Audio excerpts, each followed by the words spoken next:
Hi అండి, నేను మీ గంగా. ఈరోజు రెసిపీ సగ్గుబియ్యం సేమియా పాయసం.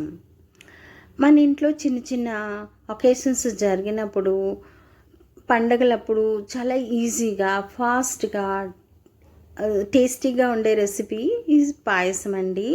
దీనికోసం నేను కళాయిలో కొంచెం నెయ్యి వేసుకొని ఫస్ట్ జీడిపప్పులు కొంచెంసేపు వేయించుకున్నాను. కిస్మిస్లు తర్వాత వేయాలండి, ముందే వేస్తే కిస్మిస్లు మాడిపోతాయి. ఈ కొంచెం దూరగా వేగిన తర్వాత ఇప్పుడు కిస్మిస్లు వేసుకోవాలి. ఇప్పుడు ఇవి వేసి వీటిని కలిపి కొంచెము వేగిన తర్వాత పక్కన పెట్టుకుని, నేను సేమియా కోసం 1/2 లీటర్ పాలు తీసుకొని అందులో కొంచెం వాటర్ వేసి బాయిల్ చేసుకున్నానండి.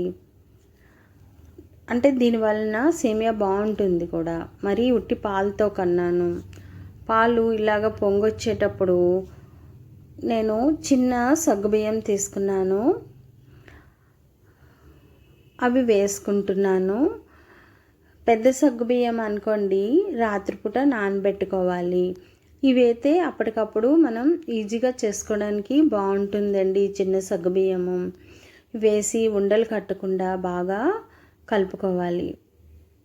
ఇది కొంచెం కలిపిన తర్వాత సేమియా వేసుకోవాలి. నేనైతే రోస్టెడ్ సేమియా తీసుకున్నానండి, 1 కప్పు.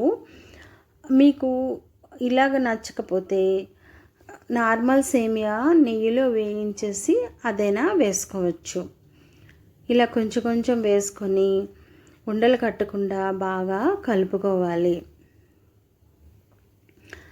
చాలా టేస్ట్గా ఉంటుందండి, అందరూ ఇష్టంగా తింటారు కూడా. ఈ సేమియా పాయసం అంటే ఇష్టపడిన వాళ్ళు ఎవరు ఉంటారు చెప్పండి. చూడండి, సగ్గుబియ్య పాయసం రెడీ అయిపోయింది. ఈ టైం ఇలాగే బాయిల్ చేయాలండి, ఫుల్ బాయిల్ చేయకూడదు సేమియాని. ఈ టైంలో కొంచెం సాల్ట్ వేసుకుంటే బాగుంటుంది. పాలు ఇరక్కన్నా ఉంటాయి, టేస్ట్ కూడా కొంచెం బాగుంటుంది సాల్ట్ వేసుకోవడం వల్ల. చిటికెడైతే సరిపోతుంది. ఇప్పుడు ఇలాచీ పౌడర్ కూడా వేసుకోవాలి. దీన్ని మళ్ళీ కొంచెంగా కలుపుకొని వేయించి ఉంచుకున్న జీడిపప్పు కిస్మిస్లు కూడా వేసి బాగా కలుపుకోవాలండి. ఇలా ఉడికితే సరిపోతుంది. ఈ టైంలో జీడిపప్పు కిస్మిస్లు వేసుకోవాలి. వేసుకొని కొంచెం పెట్టిన తర్వాత ఇంకా మనం స్టవ్ ఆపేద్దాం అనే టైంలో పంచదార వేసుకోవాలండి, ముందే వేయకూడదు. సేమియా హాఫ్ బాయిల్ అవ్వడం వల్ల ఏమవుతుందంటే, స్టవ్ ఆపిన తర్వాత కూడా పాలు కొంచెం వేడిగా ఉంటాయి కదా, మిగిలింది అప్పుడు ఉడికిపోతుందండి. ముందే మనం ముద్దుగా ఉడకబెడితే సేమియా కూడా ముద్దుగా అయిపోతుంది. నేను ఇంకో 1/2 కప్ షుగర్ తీసుకున్నాను.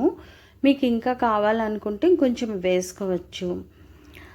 సగ్గుబియ్యం సేమియా పాయసం రెడీ అయిపోయిందండి. ఇప్పుడు స్టవ్ ఆపిన తర్వాత వెంటనే మూత పెట్టకూడదు. మూత పెట్టడం వల్ల కూడా సేమియాలో ఉన్న వాటర్ అంతా ఆవిరైపోయి సేమియా ముద్దగా వచ్చేస్తుంది. దీన్ని ఒక బౌల్లోకి తీసుకుందామండి. ఎంతో టేస్టీగా, ఈజీగా ఉండే ఈ రెసిపీ ఎవరు చేసినా సరే చాలా బాగా వస్తుందండి. మీరు కూడా ట్రై చేయండి. నా ఛానల్ నచ్చితే లైక్ చేయండి, సబ్స్క్రైబ్ చేయండి మరిన్ని వీడియోల కోసం. Thank you.